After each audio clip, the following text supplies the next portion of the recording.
mbokk yi du ma dellu siwaat ci lu suma naataango yi jot a fi wax. Bougane Gueye Dany bokk ci coalition Sàmm Sa Kàddu et aujourd'hui otage du régime de Mimi. Loolu mooy dëgg ku mu neex loolu mooy dëgg ku mu naqari loolu mooy dëgg te lu am ba am ngeen déggee ko noonu. am na benn waay mooy ku ma wooyee Mimi fu muy juum dafa jàpp ni politique ak menu restaurant c'est la même chose. moom dafa bëgg a tànn ku muy jàkkaarlool bëgg a tànn ñuy bokk ak ñu dul bokk. dama ne luñ doon xeex démb ak bërki démb loolu la ñuy continuer waat di xeex. L'objectif de la prise d'otage ci Bougane Gueye Dany benn objectif la mooy wàññi doole coalition Sàmm Sa Kàddu. La vérité c'est que laata ñuy teg en place la coalition Sàmm Sa Kàddu amoon na ay leaders politiques comme Bougane Gueye Dany ñu doon indi la contradiction. yeneen politique Thierno Bocoum mi ngi nii à ma droite. Honorable Pape Djibril Fall avec d'autres influenceurs d'autres tiktokers ñuy commencé di yee askanu Sénégal ku mel ni man j'avais opté pour le silence parce que dama ne soo nekkee ci dëkk munoo too wax ak ay nit pour ñu mën a dégg munoo too wan ay nit dëgg lii di fulla ak fayda mooy ngay noppi te seetaan parce que wolof Njaay nee na seetaan a dàq ci ndaje. nee naa que lu tubaab di woy le mensonge mën na jël ascenseur dëgg tubaab di ko woy la vérité mën na jël ay escalier wante yàgg-yàgg dëgg dina egg à port et à destination. kon Bougane Gueye Dany arrestation Bougane Gueye Dany na ngeen ko déggee noonu c'est une prise d'otage pour amputer à la coalition Sàmm Sa Kàddu la participation d'un de ces éléments clés à la campagne pour les élections législatives. te ñoom yemuñu ci loolu kese parce que ñu ngi lal ay yeneen stratégie pour déstabiliser la coalition Sàmm Sa Kàddu. am na ay jëfin yuy jóge ci gouvernement de Mimi noonu duñ ko commenter parce que lu ñu xam lu ñu gëstu wax dëgg yàlla xel yi mën nañ dal te xol yi mën nañ féex parce que sénégalais yi mën nga jàpp ni mën nga leen nax wante sénégalais yi d'habitude waxam bëriwul moom élection rek lay xaar jël kartam te faj gàcceem moom loolu moom sénégalais mën na ko te élection yi incha allah am nañ ci yaakaar parce que sénégalais yi mën nañ xàmmee te mën nañ ràññee moo tax mën na leen lu Mimi nekkee ci dëkk bi il peut gagner une bataille. Il peut gagner des batailles, mais il ne gagnera pas la guerre. Ça, je peux vous le garantir, il ne gagnera pas la guerre. Il ne gagnera pas la guerre parce que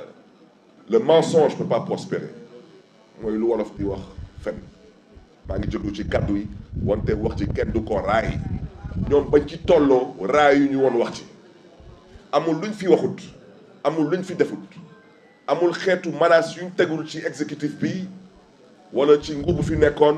wala ci institution yu mel ni la justice. kon nag ñoom suñ jàppee ni tey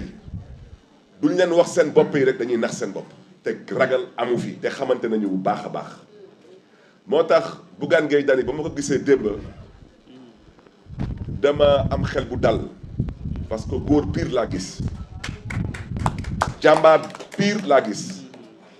lenn rek laa dégg tey te foofu danaa ci interpeller l'administration pénitentiaire parce que man kenn du ma jàngal kaso man su ma doon bind tey téere ci kaso di ngeen xam ne ni agrégé naa ci kaso te bokkuma ci ñu doon tappale saa yi bu ñu leen doon woo pour yóbbu leen kaso ñuy nekk ci tappale te man ci tappale boobu am na lu ma ci dul wax parce que amul solo wante ñàkk jom ak ñàkk fayda mënul paase nga taxaw tey jàkkaarloo ak sa askan ren dama doon tappale ci tappale yu nga nekkoon ñaata sénégalais ci ñàkk seen bakkan ci tappale bu nga nekkoon ñaata sénégalais ñoo ci tuur seen deret ci tappale boobu bu nga nekkoon ñaata sénégalais ñoo dugg kaso ñu leen di toroxal di leen torturer yow mii nag yaa ñàkk jom te ku ñàkk jom dinañ la wax da ngaa ñàkk jom. stratégie bu ngeen fi munti lal mooy jël ci suñu njaboot tëj ko ci kaso bi wala ngeen jël ci suñu njaboot bëgg a dëpp seen xel yi yenn xam lu leen tax a jóg wante lu am ba am mooy sénégalais yi le 17 novembre incha allah dinañ faj seen gàcce parce que 54% des sénégalais amoon nañ yaakaar te wax ji duñ ko raay parce que yaakaar jooju yéen ñëpp ci dëkk bi ngeen di yeewoo xam ngeen fan le denrée de première nécessité xam ngeen fu mu toll est-ce que wàññeeku na am déet xam ngeen est-ce que lu ñu diggoon askan wi particulièrement ndaw ñi mooy emploi est-ce que am na am déet gis ngeen fii tous les scandales en 7 mois juróom-ñaari weer ay scandales yu dul jeex te comme nu ko waxee sànq je crois que c'est l'honorable député Thierno Bocoum il y a que la justice seule et seulement cette justice qui peut blanchir un accusé ou le condamner et il n'y a jamais de fumée sans feu kon nag loolu tamit ñu ngi leen di ci encourager pour ñu jëm ci góorgóorlu parce que lu am ba am mën nga toog di fooy sa xel wante bés ci bés yi di nga fi jóge te bés boo fi jógee na la wóor ni que ay Sénégalais ñoo lay remplacer. ngeen may ma tamit ma insister waat ci le cas de Bougane Gueye Dany parce que je pensais même qu'il y avait 13 ans laa nekkoon Tambacounda maa ngi woon Tambacounda en 2005 j'ai fait quasiment toutes les prisons de ce pays xam naa camp pénal xam naa Rebeuss te min naa Tamba suñ ma waxee tey que jël nañu Bougane Gueye Dany tëj ko ci benn cellule avec plus de 40 personnes j'interpelle directement le directeur de l'administration pénitentiaire yow laay waxal waxuma keneen loolu xam nga ni du dëgg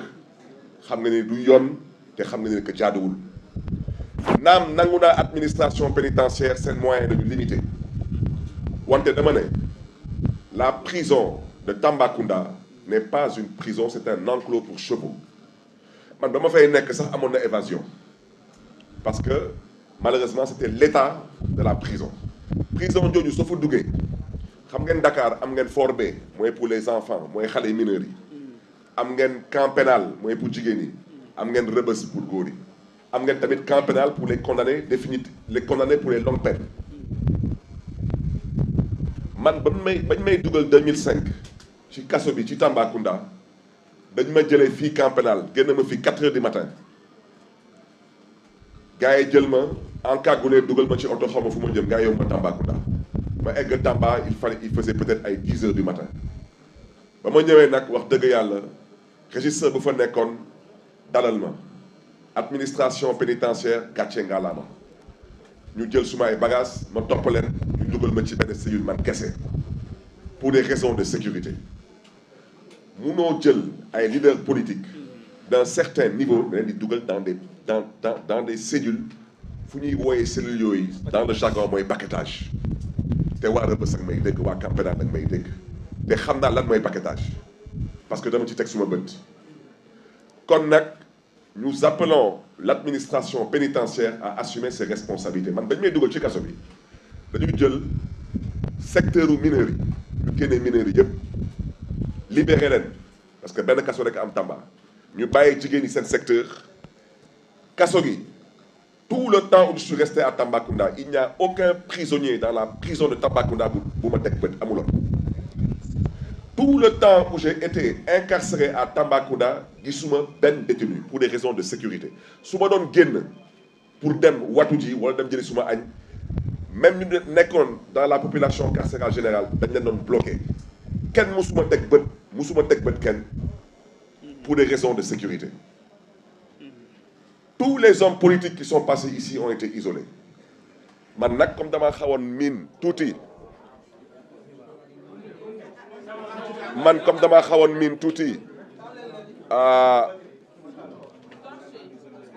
je m'excuse, il y a apparemment une coupure de courant. Je vais tout de même continuer le point de